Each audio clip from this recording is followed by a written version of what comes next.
जय द्वारकाधीश। बड़े भाग्य मानुष तन पावा, सुर दुर्लभ मुनि सत ग्रंथ ही गावा। ये मानव शरीर जो है बड़े भाग्य से मिलता है। अब जो है भाग्य से मिलता है और इस शरीर को पाने के लिए देवता भी परमात्मा से विनय करते हैं कि प्रभु हमको भी मानव शरीर दे दीजिए। लेकिन परमात्मा के ही कृपा से और परमात्मा के ये दिव्य माया के कारण, बहुत खतरनाक माया के कारण, ये मानव देह मनुष्य ये भूल जाते हैं कि मैं माँ के गर्भ में भगवान से क्या विनती किया था।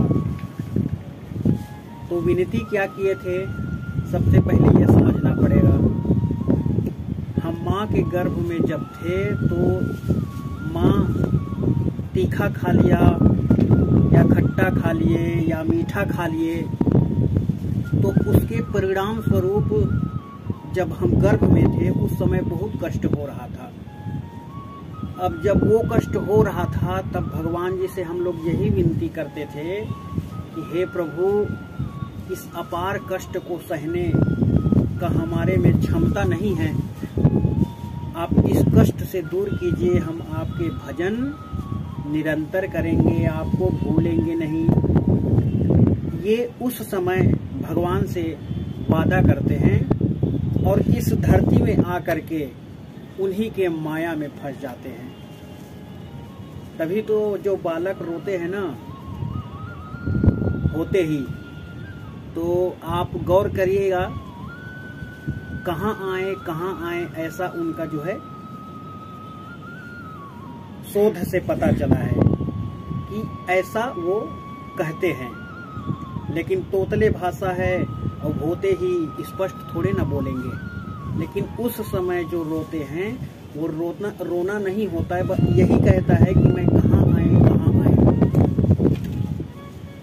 तो परमात्मा के माया इतना अद्भुत है कि इस धरती में आते ही उनकी पूरी माया जो है उनके ऊपर व्याप्त हो जाती है। इसलिए उनको वो विस्मृत हो जाता है कि मैं गर्भ के अंदर भगवान से क्या निवेदन किया था। अब जब कोई कथाकार, कोई विद्वान जन, ज्ञानी जन बता दिए, हमारे शास्त्र भी बता रहे हैं, वेद भी कह रहे हैं कि आप माँ के गर्भ में ऐसा बोल रहे थे, अब आप इधर आ गए हैं और आपको पता चल गया, तब भी भगवान का भजन नहीं कर रहे हैं। ऐसा क्यों नहीं कर रहे हैं आप? और जब तक उस बात को हम स्वीकार नहीं करेंगे, भजन करना चालू नहीं करेंगे, तब तक जीवन में इस लोक में सुख तो मिलेगा नहीं।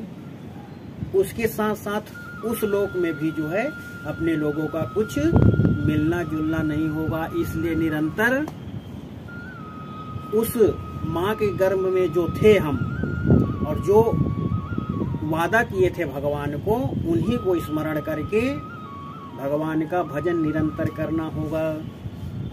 जब भगवान के भजन हम लोग निरंतर करने लग जाएंगे तो प्यारे, इस धरती में ऐसा कोई चीज नहीं है जो हमको सुख